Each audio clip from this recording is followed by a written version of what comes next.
Olá a todos, aqui é o professor Cláudio e hoje para tecer um comentário acerca de um desabafo que foi feito por um jornalista logo após, aliás, durante o segundo tempo daquele jogo fatídico entre Brasil e Alemanha na final da Copa do Mundo de 2014, aqui no Brasil, quando fomos derrotados de forma cachapante por 7-1 pela seleção alemã, né? Na verdade, a nossa derrota não foi de apenas 7-1, né? Nossa derrota foi de 11-1, haja vista que tomamos 7-1 da Alemanha na semifinal e ainda tomamos de 4-0 da Holanda, né? Quando disputamos o terceiro lugar. Naquela ocasião, um jornalista, um comentarista, durante o segundo tempo, disse que nós, brasileiros, deveríamos abandonar a seleção por muitos anos, a fim de que alguma coisa acontecesse para que o futebol brasileiro recuperasse seu prestígio e a sua grandeza. Bem, já se passaram, estamos em 2026, já se passaram 12 anos daquele fatídico jogo, né? Já se passaram 3 Copas e, como pudemos ver ontem, derrotados novamente de forma vexatória por uma Noruega que tem menos participação em Copas do Mundo que nós temos em títulos mundiais, né? A Noruega participou de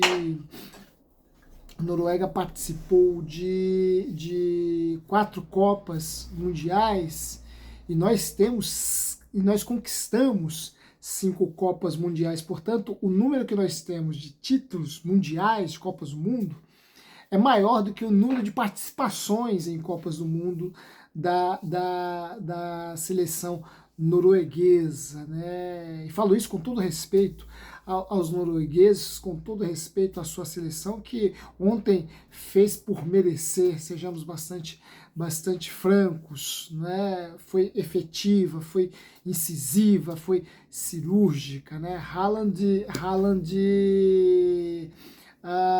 fez o que melhor sabe fazer e fez 2 vezes, né? Para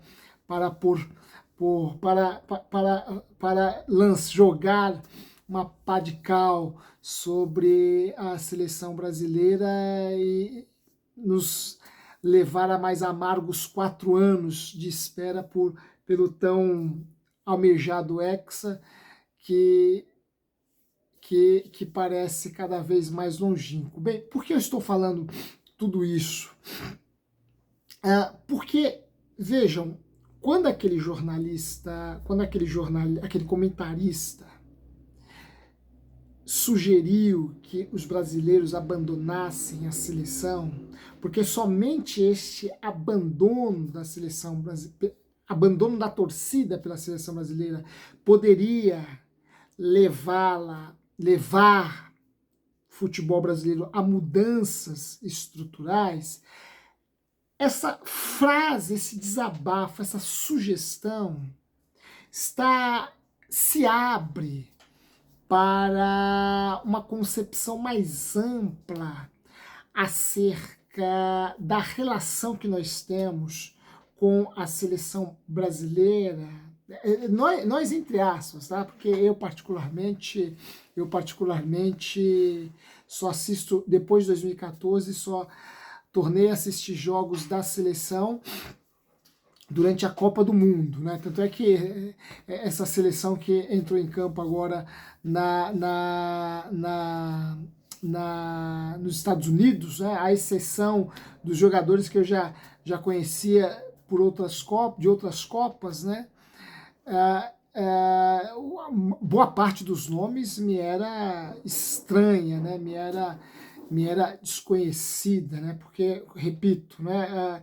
Eu, a partir de 2014, assentei em meu coração que só iria assistir jogos da seleção durante a Copa do Mundo, e porque gosto muito da Copa do Mundo. Copa do Mundo é um espetáculo à parte, né? Copa do Mundo é um evento à parte, né? Reúne o que há de melhor, ou pelo menos o que a priori deveria ser o melhor de cada nação que vai lhe representar neste evento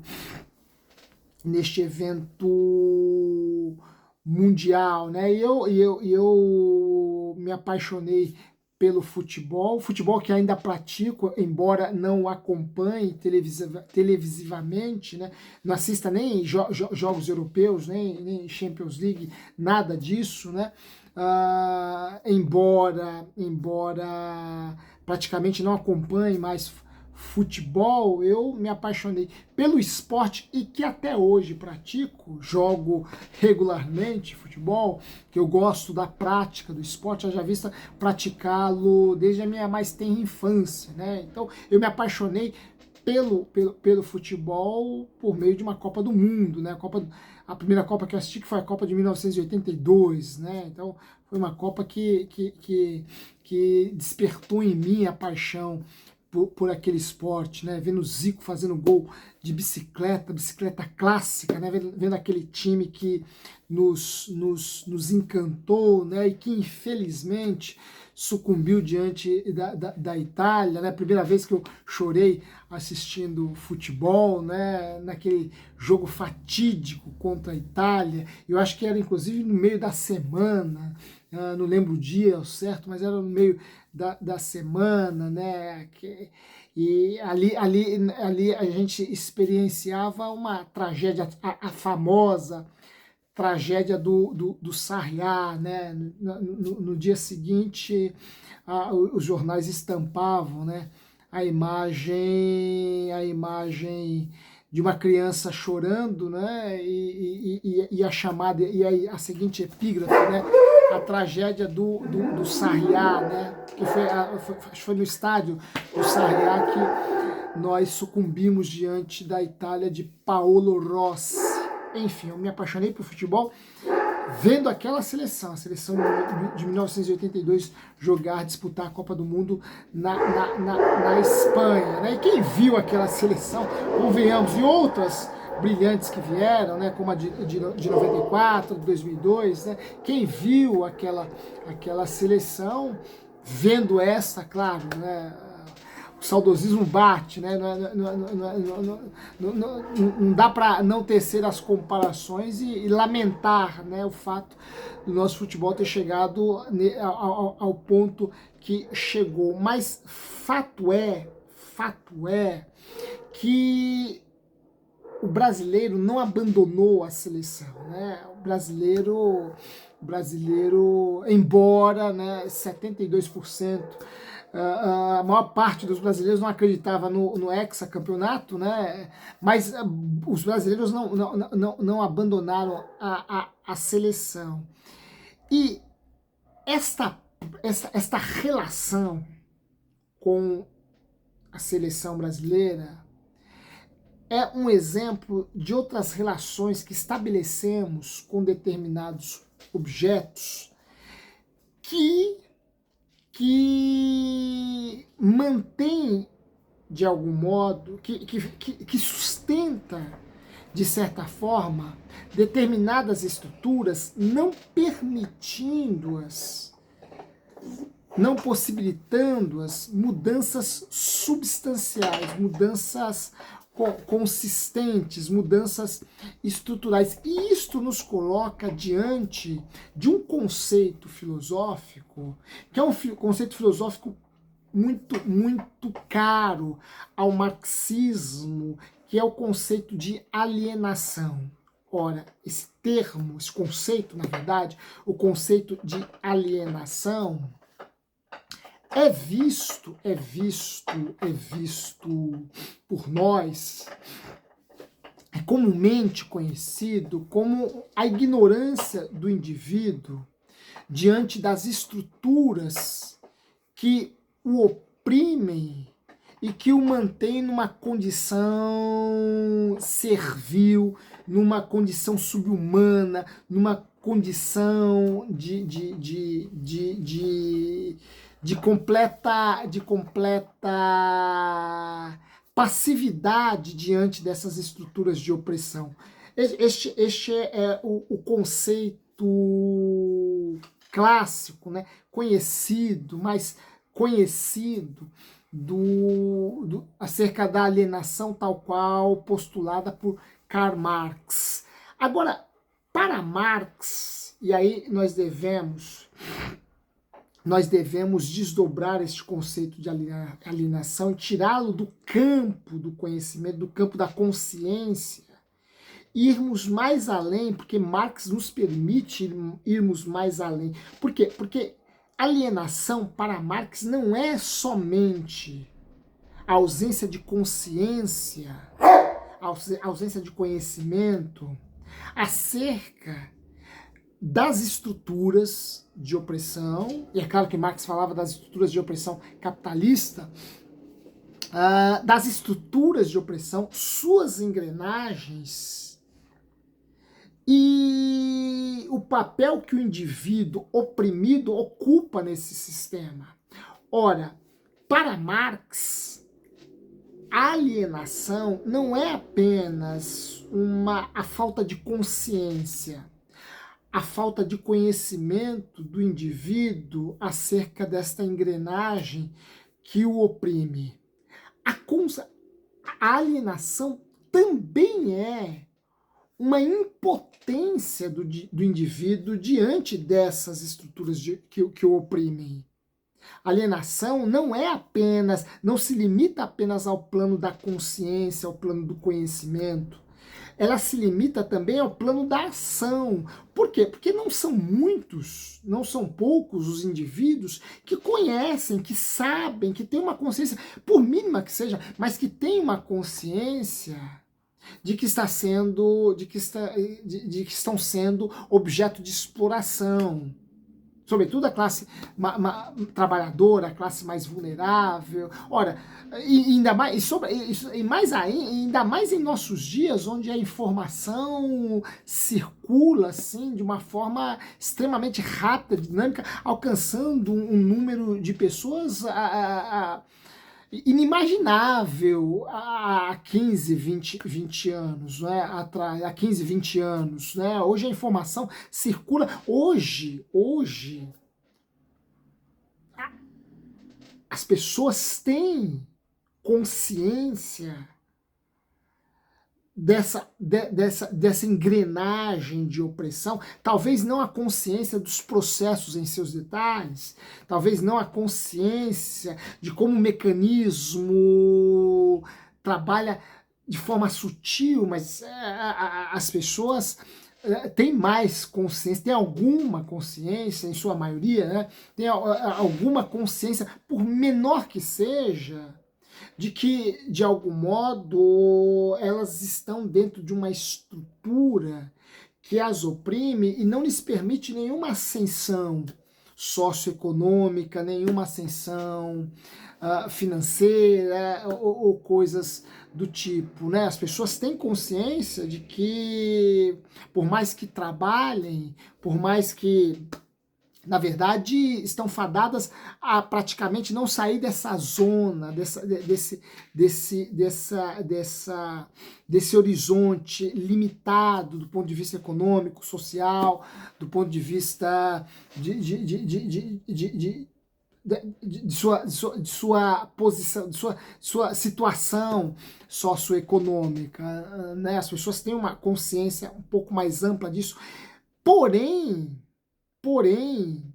faltam-lhes os recursos para uma praxis, para uma ação que reverta a situação, reverta o cenário, reverta o quadro a tal ponto delas ascenderem a uma condição mais privilegiada, né? Uma condição socioeconômica melhor. Né? Portanto, para Marx, a alienação do indivíduo em relação às estruturas capitalistas que o oprimem não é uma alienação apenas no plano da consciência, apenas no plano da cognição, do conhecimento, não é uma alienação teórica apenas, é uma alienação também da ação.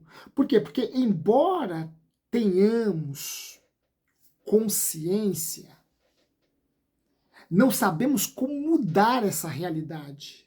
Embora saibamos o quanto somos oprimidos, né, e a carga tributária, os impostos que pagamos mais impostos nós de classes, nós das classes médias, das classes mais pobres, né, nós das classes E, D e C, né, nós pagamos mais impostos do que os super ricos, né? Porque vivemos praticamente para consumir bens necessários à nossa sobrevivência, né? E sobre esses pesam impostos maiores, né? E consomem praticamente todo o nosso salário, por assim dizer, né? Ora, nós temos consciência dessa estrutura de opressão e o quanto que ela nos angustia, nos aflige, o quanto que ela nos oprime, o quanto que ela nos agride, né? Nos fustiga, nos assola, nos açoita. Entretanto, não sabemos, não agimos contra essas estruturas de poder a fim de que revertamos este cenário tão hostil, este quadro tão adverso e ascendamos a uma outra posição. E por que eu estou falando isso? Porque esta passividade, por assim dizer, do indivíduo, que não consegue agir diante desta situação que o oprime e que ele sabe que está sendo oprimido, a passividade, por assim dizer, deste indivíduo que, mediante esse cenário adverso, do qual ele tem consciência, mas que não consegue agir, não consegue efetivar uma praxis que reverta este cenário, esta situação de passividade pode ser mitigada, pode ser amenizada, pode ser... E aí eu volto à fala daquele comentarista, por quê? Porque ainda que ele não tivesse em mente o alcance daquilo que ele estava propondo, seu discurso, sua sugestão, foi um discurso, uma sugestão extremamente marxista. Em que sentido? No sentido de que, se o brasileiro assumisse determinada postura diante da seleção brasileira, muitas coisas no futebol iriam mudar, inclusive, sobretudo, na seleção. Ora, o que ele estava propondo era uma ação por parte do brasileiro e uma ação de abandono da seleção, porque somente assim essa situação seria revertida. Olha, esse comentarista esportivo jogou isso, mas nunca mais ele retomou esse discurso, né? Haja vista que ele disse isso ao vivo, né? Num tom ali meio que desabafo, né, comentando uma semifinal de Copa do Mundo do Brasil e numa grande emissora que tem os seus conchavos, os seus patrocinadores, que tem que tem os seus interesses econômicos também nesse esporte chamado futebol, né? Provavelmente deram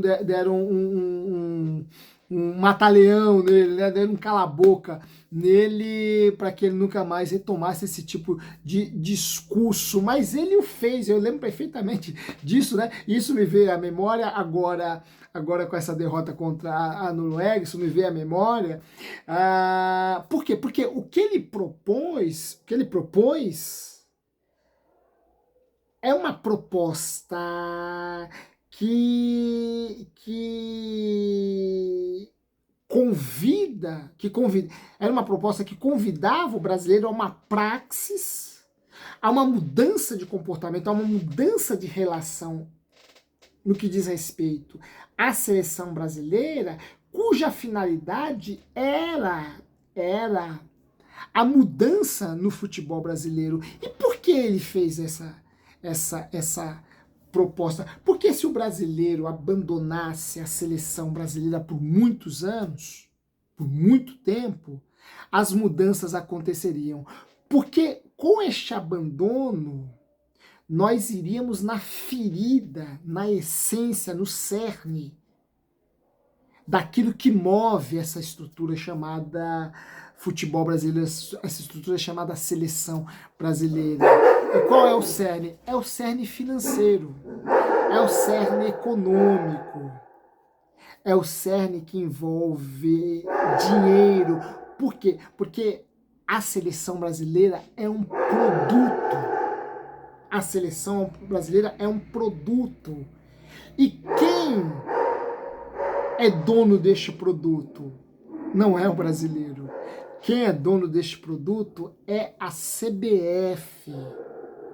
A CBF é a dona deste produto chamado seleção brasileira. E olha, eu não tenho dúvida alguma, e eu dizia isso antes da Copa aos colegas, que quem escalou Neymar para jogar mais uma Copa do Mundo foi a CBF. Né?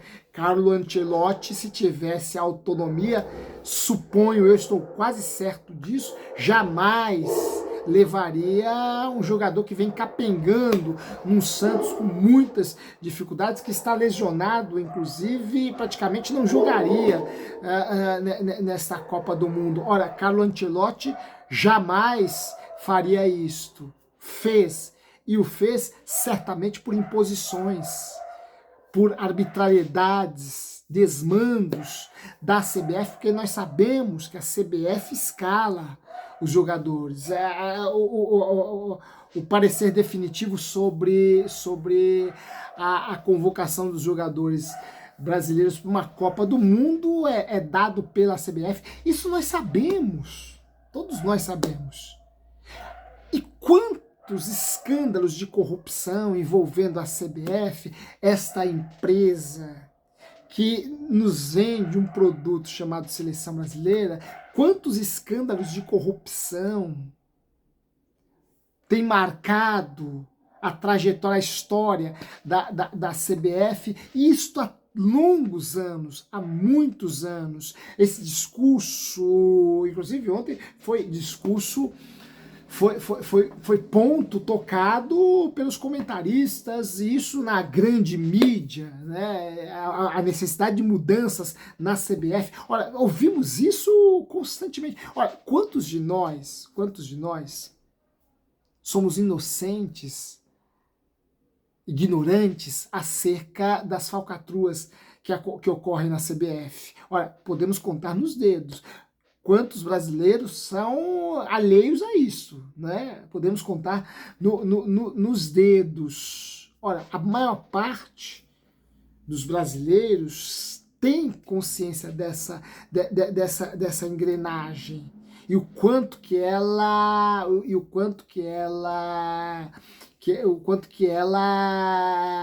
é maculada, né? O quanto que ela é corrupta, o quanto que ela o quanto que ela, enquanto empresa, visa única e exclusivamente o lucro, e nos vende este produto, nos vende, e convenhamos, né, um produto de péssima qualidade, porque não temos mais condições, não temos mais qualidade futebolística para vencermos uma Noruega, né? E é claro que existem outras questões envolvendo outras questões que contribuíram para que o futebol brasileiro chegasse onde chegou, mas hoje eu quero falar especificamente sobre essa relação que nós temos com a seleção, enquanto produto que nos é vendido pela CBF, porque aqui nós estamos pensando a coisa no sentido macro, no sentido político, de ser, e nos recorrendo a um argumento, a uma proposição, a um conceito marxista que vai na ferida, no cerne, na essência do problema. Agora, vejam, o que aquele jornalista, o que aquele comentarista propôs foi uma proposta que provavelmente arrancaria aplausos de Marx. Por quê? Porque se a CBF é uma empresa e, portanto, como toda empresa só visa ao lucro, e a seleção é um produto vendido por esta empresa chamada CBF, se não consumíssemos mais este produto, certamente isto renderia um prejuízo a esta empresa, e um prejuízo muito considerável. Entretanto, continuamos consumindo esse produto. Compramos as camisas, vamos aos estádios assistimos os amistosos, enchemos os estádios para assistirmos as eliminatórias, enchemos os estádios para assistirmos a Copa América. Quem pode viaja a outros países para assistir a Copa do Mundo. Continuamos consumindo este produto, ou seja, nós não assumimos uma praxis, nós não exercemos uma ação que mexa no fator econômico, no fator financeiro dessa empresa, que vá nos cofres desta empresa a fim de lhe dar um prejuízo, ferindo-a em sua finalidade, em sua essência, em sua substancialidade, que é o lucro.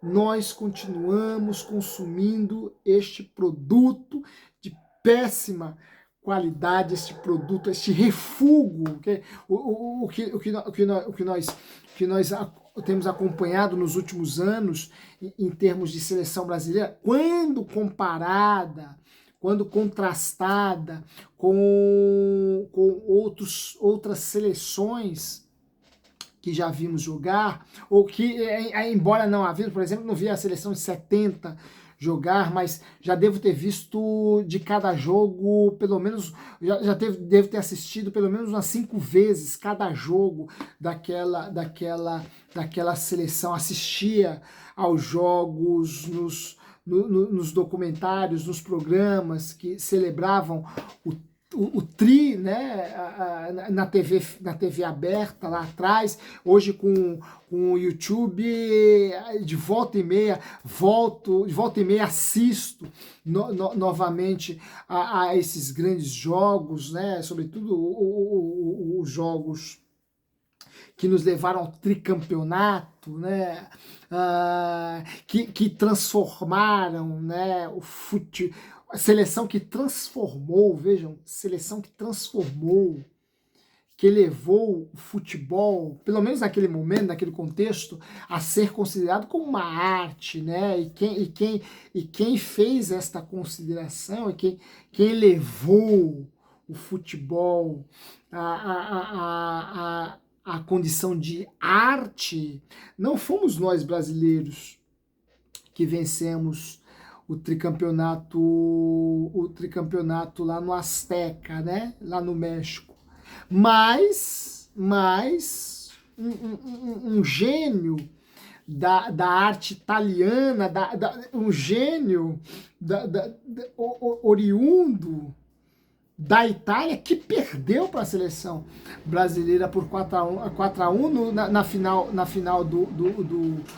da Copa do Mundo de 70. Pierpaolo Pasolini. Foi Pasolini que, no dia seguinte à vitória do Brasil por 4-1 sobre a sua Itália, grande diretor italiano Pierpaolo Pasolini, foi ele que escreveu um artigo no dia seguinte, uma crônica, se eu não estiver enganado, uma crônica que foi publicada no Corriere della Sierra, foi ele, o Pierpaolo Pasolini, que comparou o futebol italiano ao futebol brasileiro como sendo um futebol de prosa, outro futebol de poesia, né? Veja, Pierpaolo Pasolini, né? Enquanto os italianos jogaram aquele futebol metódico, pautado em sistema tático, aquele futebol de prosa, a seleção brasileira jogou um futebol de poesia.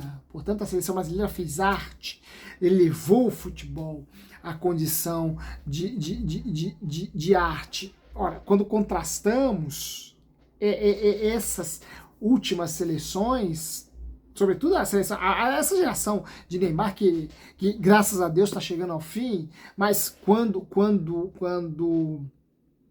contrastamos a seleção, esta seleção de 70, por exemplo, né? E podemos contrastá-la até com seleções mais... Olha, com uma seleção que não ganhou a Copa do Mundo, a seleção de 82, que embora não tenha ganhado a Copa do Mundo, mas encantou o mundo com o seu futebol. Tanto é que a sua derrota foi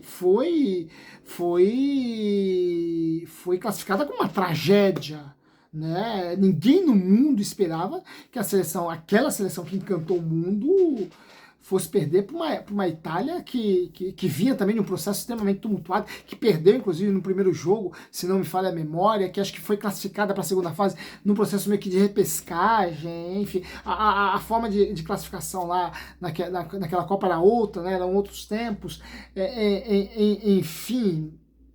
enfim, né, jogadores envolvidos em esquema com máfia, né, o próprio Paolo Rossi e outros jogadores italianos vinham de processos judiciais, né, devido a um suposto relacionamento deles com a máfia, né, na época sob investigação, enfim,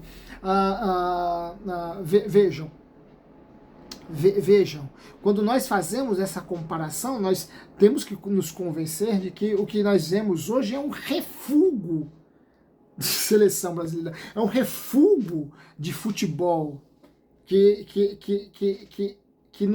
diz nos representar. E nós continuamos comprando este refúgio. E nós continuamos consumindo este refúgio. Ora, se mantivermos esta postura, nenhuma mudança ocorrerá. Nenhuma mudança estrutural ocorrerá. Por quê? Porque temos consciência da estrutura, dos mecanismos, da engrenagem que envolve futebol, né? As bets estão aí para não nos enganarmos, né? Então, estamos vendo o que move o futebol, né? As apostas, né?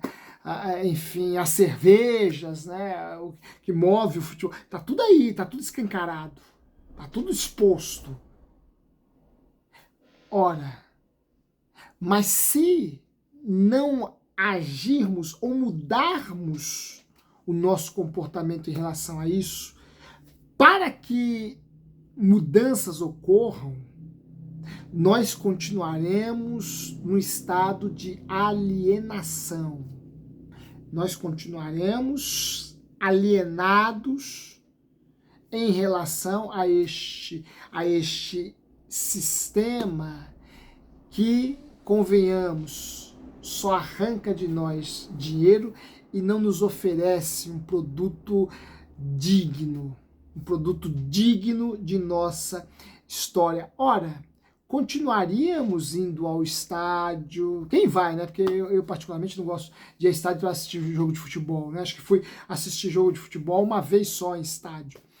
Mas vejam, nós continuaríamos sintonizando as nossas televisões para assistir jogos da seleção. Quem vai ao estádio continuaria indo ao estádio.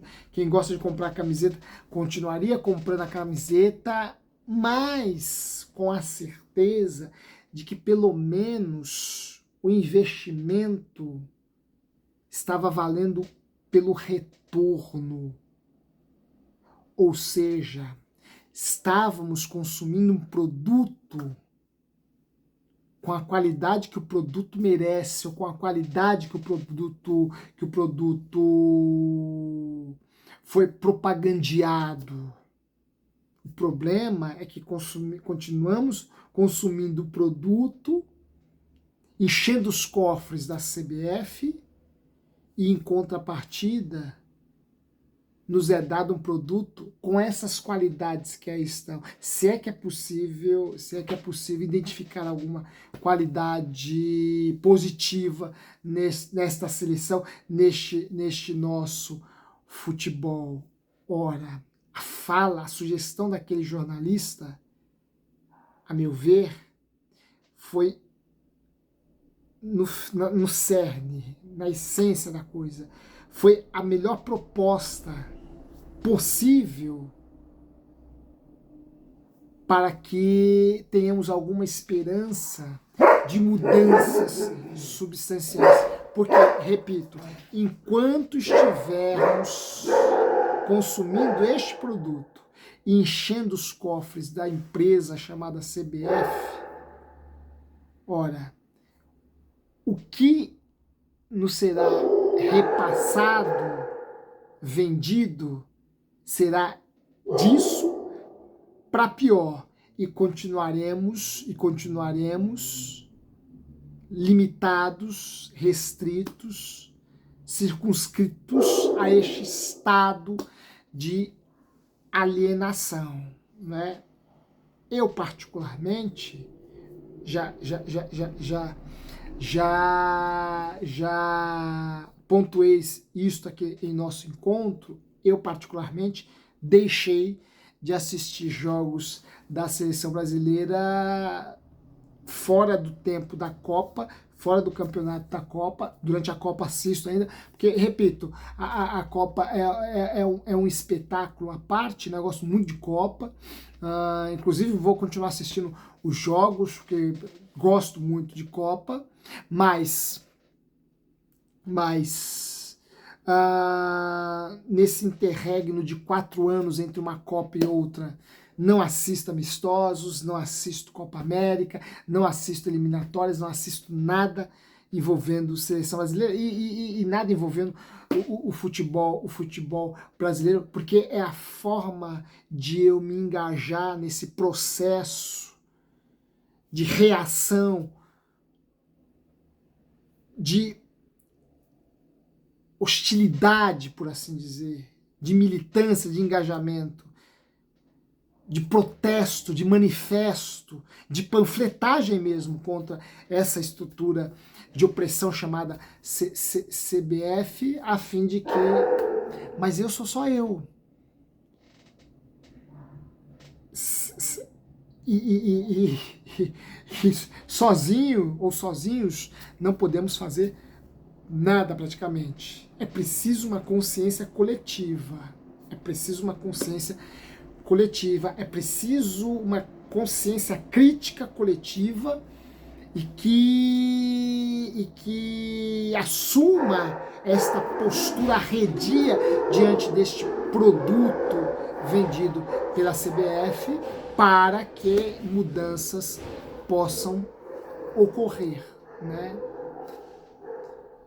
Não sei se veremos esta consciência coletiva. Fato é que a cada Copa perdida, menor é a paixão e o interesse do brasileiro pela seleção. Quiçá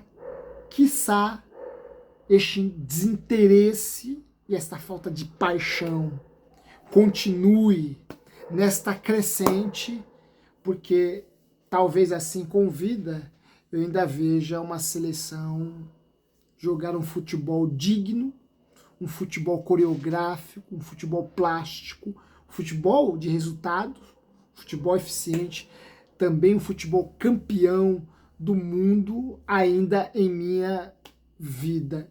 Talvez eu veja isso, né? Mas ficarei satisfeito se, embora não veja, pelo menos tenha contribuído para que mudanças que refletirão positivamente no futebol, na seleção brasileira lá adiante, possam ter ocorrido, né?